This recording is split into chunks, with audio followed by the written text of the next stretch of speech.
મિત્રો, રાણો તો રાણાની રીતે આવું કહેનાર દેવાયત ખાવડ કે જેઓ એક ફોર્ચ્યુનર કાર અને એક ક્રેટા કાર અને 15 માણસોને સાથે લઈ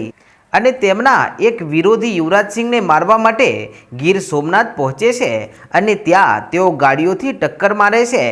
અને ત્યાં મારામારી પણ થાય છે અને પછી તેઓ આ ફોર્ચ્યુનર અને ક્રેટા ગાડીને ત્યાં જ મૂકી અને 15 માણસો સહિત ત્યાંથી ભાગી જાય છે અને પછી પોલીસની એક બે નહીં પરંતુ 7 ટુકડીઓ આ દેવાયત ખાવડ અને આ 15 માણસોની પાછળ પડે છે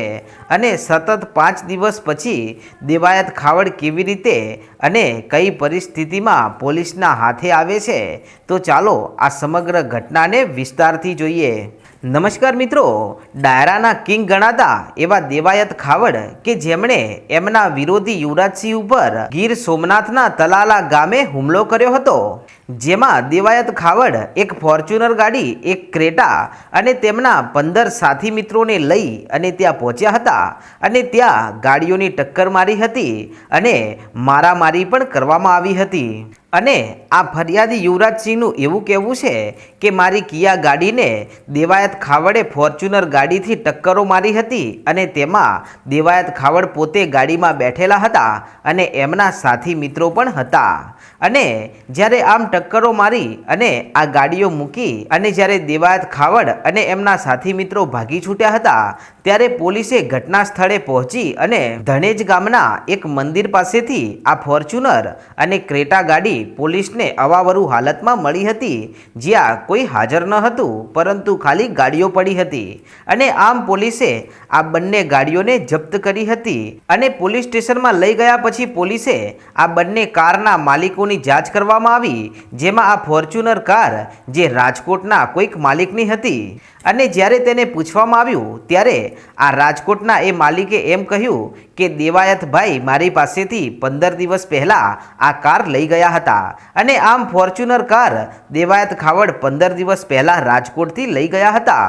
અને બીજી જે ક્રેટા કાર ત્યાં મળી હતી તેનો માલિક અમરેલીનો હતો અને તેને પૂછવામાં આવ્યું ત્યારે તેણે પણ એમ જ કહ્યું કે 5-6 દિવસ પહેલાં દેવાયત ખાવડ મારી પાસેથી આ ગાડી લઈ ગયા હતા। અને આમ જ્યારે આ યુવરાજસિંહ તરફથી જ્યારે આવી ફરિયાદ નોંધાવવામાં આવી ત્યાં તો દેવાયત ખાવડ ત્યાંથી ભાગી છૂટ્યા હતા અને પછી તેમના ઘરે જઈ અને પોલીસે તપાસ કરી હતી, પરંતુ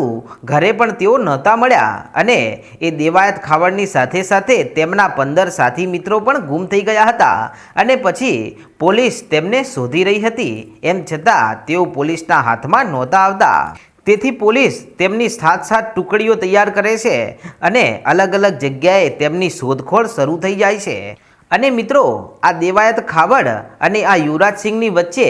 આજથી 6 મહિના પહેલાં આ દુશ્મની બંધાણી હતી અને દુશ્મની એ વાતથી શરૂ થઈ હતી કે આ યુવરાજસિંહ અમદાવાદના સનાતન વિસ્તારમાં રહે છે અને તેમના કોઈક પરિવારના સ્મરણાર્થે એક ડાયરાનું આયોજન રાખેલું હોય છે, તેથી તેમણે અને તેમના પિતાજીએ નક્કી કર્યું કે આપણે દેવાયત ખાવડને આ ડાયરામાં બોલાવીએ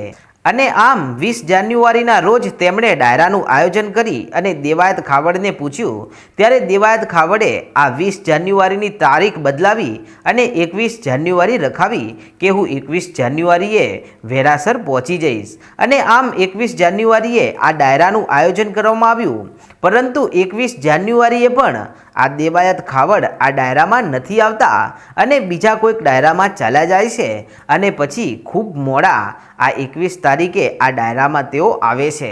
અને આ વાતને લઈ અને આ બે પક્ષ વચ્ચે ઝઘડો થાય છે અને યુવરાજસિંહના પિતાનું એવું પણ કહેવું હતું કે તેમણે દેવાયત ખાવડને 8 લાખ રૂપિયા પણ આપેલા છે અને આમ આ ઝઘડો થયા પછી બંને પક્ષો વચ્ચે લગભગ 6 મહિનાથી સામસામા કેસ ચાલુ હતા અને